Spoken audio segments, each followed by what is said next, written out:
Alright, this is a continuation of the moveset RWU for 2gen.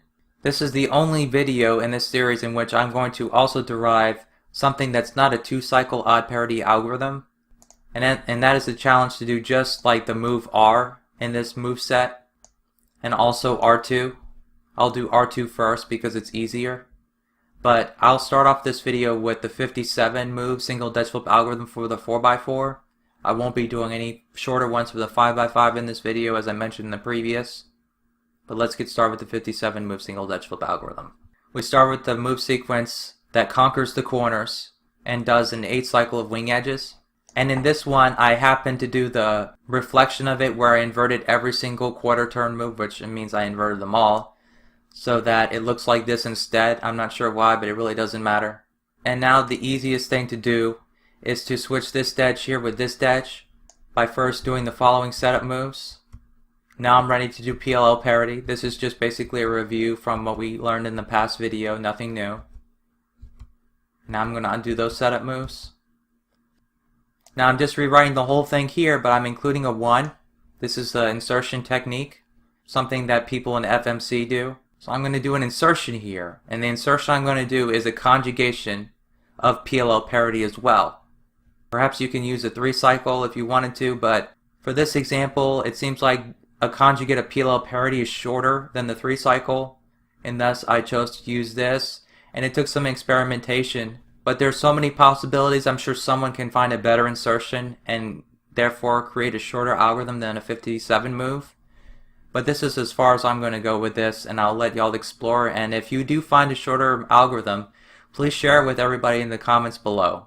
Maybe signifying in this notation where you put the insertion and what the insertion was. So let's get started. This is the insertion. So I'm going to insert this into this part of the algorithm. Okay, so this is the algorithm and the insertion point. I'll put some spaces here, and I'm going to put the insertion. And when I do, this is a 4 cycle of wing edges, and look, it's only 38 moves, and this is uncancelled. So that's pretty good for being a 4 cycle. Now the idea is just to attach a 3 cycle to this, and I'm done, pretty much. But temporarily removing the insertion, we can see which of the 6 are affected here. So I'll list them here. 19, 13, 6, 9, 10, and 1.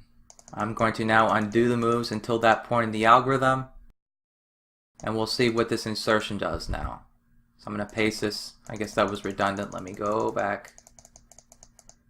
Let me go right here to where the setup moves, set up for PLL parity, which is here. So this is what the insertion does. I switch 1 and 6 and 10 and 9. So basically the idea is for you to look around the cube, somewhere inside, know which pieces are unsolved by the overall algorithm before you do the insertion, and see if you can switch them ahead of time before the algorithm completes.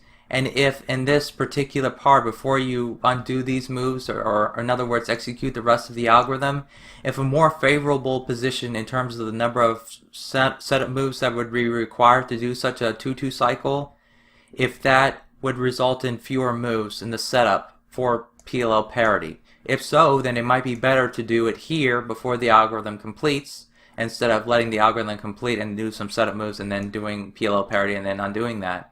This might be better. This is what insertion is. So if I switch 1 and 6, 9 and 10, let me go back here. Well, 1 and 6 is going to solve 6, and 9 and 10 is going to solve 10. So 10 and 6 are going to be solved. So 10, 6. And there you go. So that's the insertion. From this point, I'm just going to shift, as you can see here, I'm shifting all the moves up through this U2 to the end. And when I do, then I have a similar formation to the 3 cycle that we've dealt with before. Keeping this 1 by 1 by 2 block and this one as well. There's one that could be here, but maybe it needs to be here. That's where it was for the 4x4 example. So it's actually where it needs to be. It's in the identical position of that 3 cycle that we used for the 4x4 69 move example from the previous video. So this is really too good to be true in a way. This is the 3 cycle here. We just need to add the inverse of it. Again, we can go back to that. This is just a quick derivation of it. We've already seen all this before. But I guess I will briefly show what this 3 cycle looks like.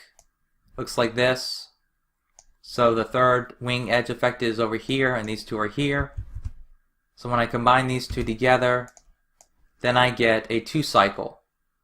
And it's also a 2 cycle of extenders on the supercube, which is these two in view. There's no others, but these don't count, as I emphasized throughout the previous video. So all we need to do now is shift this and then conjugate to make a single dedge flip, and this is the route that I took that yielded the 57. And so first off, what I'm going to do is take the inverse of this, because before I can shift I need to be able to shift it. So now it's expanded. Comparing this sequence now to this one, I can see that these are the moves which I shifted. So I took all these moves from the end of the algorithm and I moved to the beginning of the algorithm. So I believe that's these. So I just cut and paste. And then we have a similar formation that it should be obvious. If I want to make this in the left half of the cube, I need to do a U prime and then U.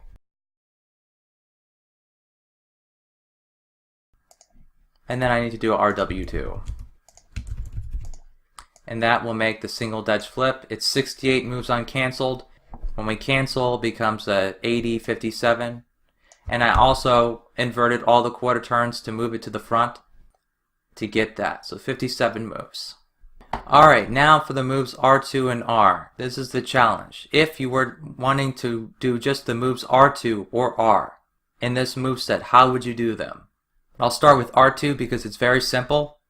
But first off, this is Ben's website, and this is the specific web page. Lowercase r here represents RW because this is sign notation. But he did find the optimal sequences for these.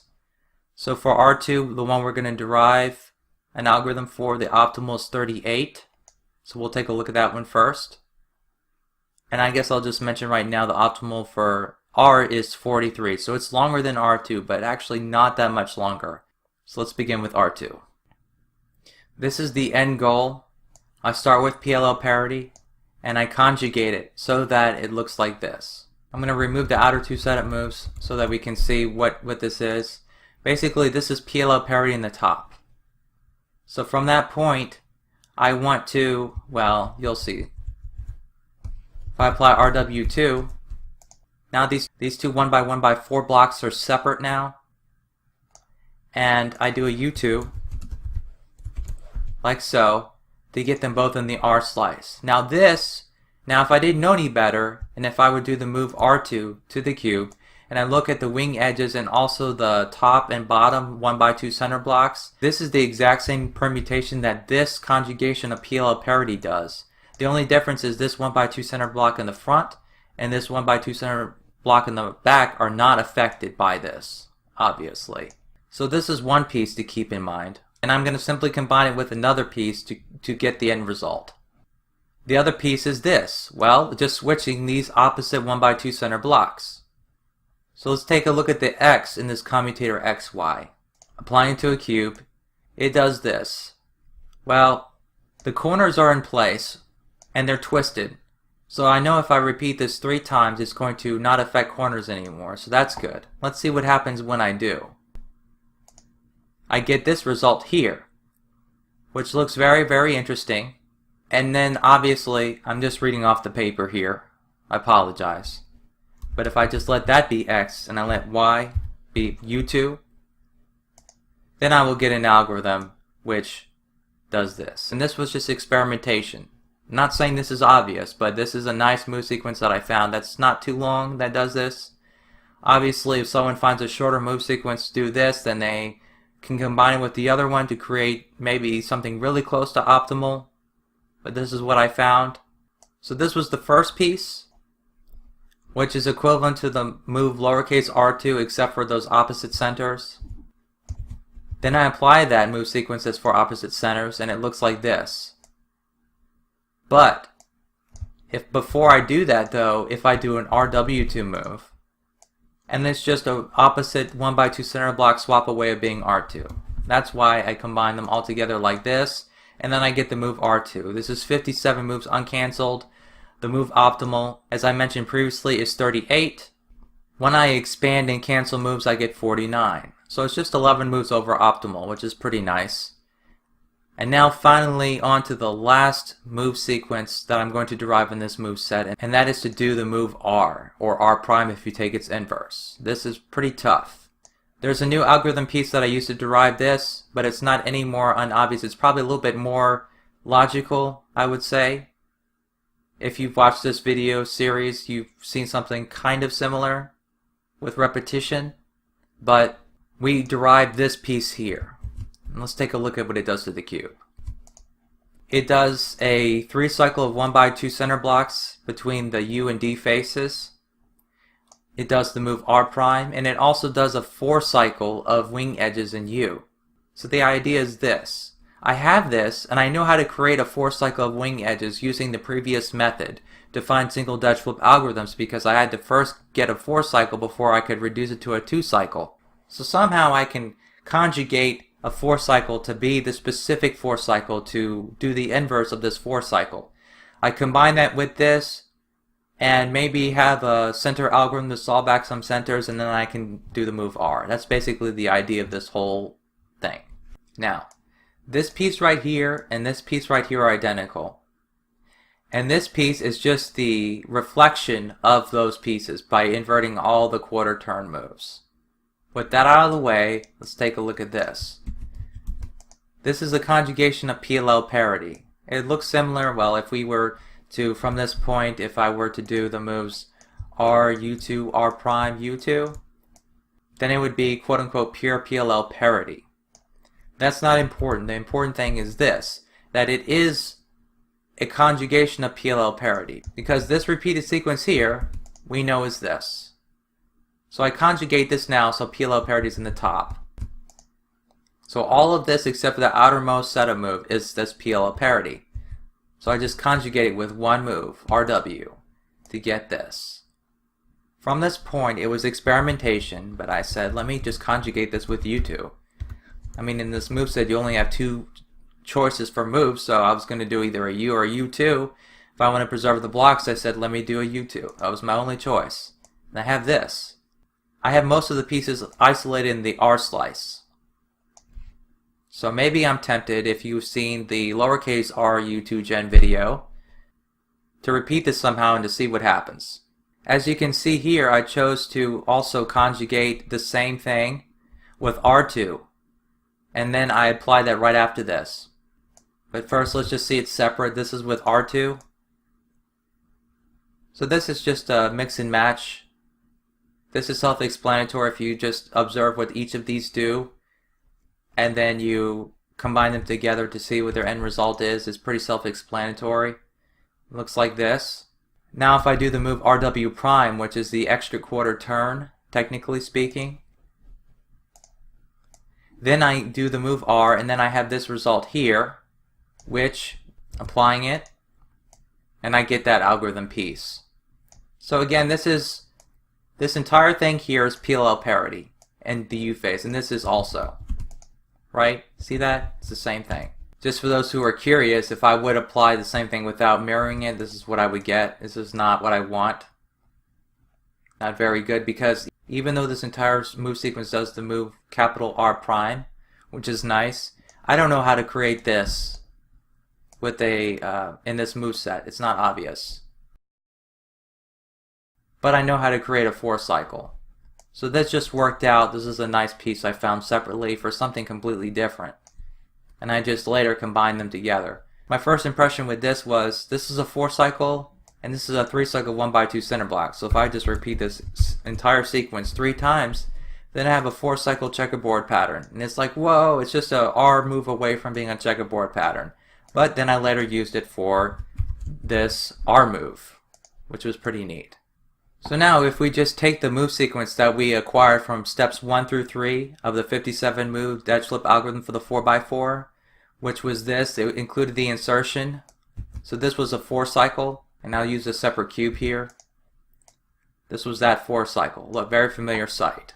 This is what we derived at the very beginning of this video. I have to do a lot of shifts, but if I go from step 4 to step 5, I see that this is the beginning of the algorithm. So I had to shift all of these moves starting from the beginning all the way into this RW here. So all of this needs to be shifted to the end of the algorithm, where I can equivalently think of taking all these moves and moving them to the beginning. So just grabbing all of these and then pasting them at the end. I have this result here, which the important thing was this: I did all those shifts so that two of the wing edges are in the same composite dedge. And this is very cool because if I just move this over here, then I can do an R2 move to join them into a dedge as well. And then I do an RW2 move.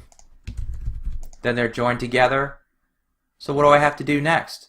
I just simply do a U and then undo that U to get them there, and then I do an RW prime and then an RW to get them there, and then according to this derivation I chose to do U and then U prime instead of U prime and U. So now I have something which looks like I can pair it with this. So that's what the next step is. If we add the inverse of the checkerboard pattern to the beginning and combine that with this, so I'm going to grab the inverse and I'm going to paste it with this 4 cycle we just found. Then I have this case here where everything is fixed now except for 2 centerpieces, and I also have the move R. It's 101 moves, which is quite a bit considering that the move optimal is 43 according to Ben's website. As we can see here, these are 2 separate move sequences. They're not one. This is one move sequence of length 43. This is another one of length 43. And again, these are lowercase r because this is a sign notation, but in this notation, this is equivalent to RW. So 43, and we're already at 101. Yikes. But this is uncancelled, so we'll see what the end result will be in a short while. So for those who solved 7x7 or larger cubes, know of 3 cycles of centerpieces. We can create one to just fix this problem real quick. How do we do that? Well, the simplest way is to use parallel parity. This is a common thing we've been using this entire video series, it looks like, and that's this move sequence right here. I'll paste this here and we can see that it does this. This is parallel parity, and I just pasted this down here, so I'll walk you through the setup moves. Just for the inner conjugate though. Nothing new. I want to break them up. I break them up. And I want to aim to isolate one centerpiece in the U face by itself. So now I resume here with U prime, RW prime. Almost there. This looks like the one that's going to be isolated. I just need to get this wing edge out. And I do that just by doing a U2, and then no pieces here are affected, so I can move them in here to get that out. So RW prime and then RW, and there we go. So this is the piece isolated in the U face. So let this whole sequence be X in our piece isolating commutator XY. And let Y be, well, according to this, it's U. Then I have a 3 cycle of X centers. Now they're in adjacent faces, but I need them to be in opposite faces. So that's what the next setup moves are for. So if I just do U prime and then U, and I do RW and RW prime, I don't have a choice. That's the move I have to do. I have to do RW, not RW prime, and then a U2. Then I have it, and there we go. And I had to maybe take the inverse of this or reflect it or whatnot to match with the previous algorithm, but this is the version of it which will match with that to not discolor any X centers. So I'll just tag that piece on here. And there you go. 149 moves uncancelled, and I didn't expand it yet. But with my program, as I've been showing throughout different parts of this series so far, I did, and this is what I got. I got a 129 move sequence that just does the move R using those 2 main pieces. Let me paste it here. And it is 129. The optimal is 43, so it's literally triple the move optimal sequence, which is pretty neat. And that pretty much concludes the end of this move set.